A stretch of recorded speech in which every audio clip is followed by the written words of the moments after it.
సంవత్సరాలు పడుతుంది. ఇలా బ్రహ్మదేవుడు నిద్రపోవడానికి ప్రళయ వర్షం కురిస్తే తప్ప ఆయన నిద్రపోరు. ఇలా ప్రళయ వర్షంలో నిద్రపోయి మేల్కొనే సమయానికి భూమి సముద్ర గర్భంలోకి వెళ్ళిపోతుంది. అది చూసి బ్రహ్మదేవుడు విష్ణువును ప్రార్థించి మానసపుత్రులను సృష్టిస్తాడు. నారదుణ్ణి, సరకుణ్ణి, వీళ్ళందరినీ. వీళ్ళతో పాటు హిరణ్యాక్షసుని, హిరణ్యకశిపుని కూడా సృష్టిస్తాడు.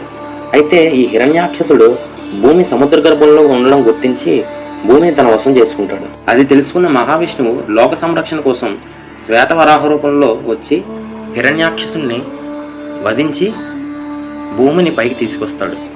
అలా సముద్ర గర్భంలో ఉన్న భూమిని పైకి తీసుకొచ్చి సముద్రుడికి చెప్పి భూమిని పైకి నిలబెడతాడు.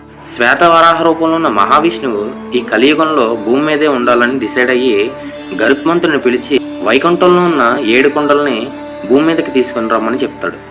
అలా గరుత్మంతుడు వెళ్ళి ఆ 7 కొండల్ని తన నెత్తి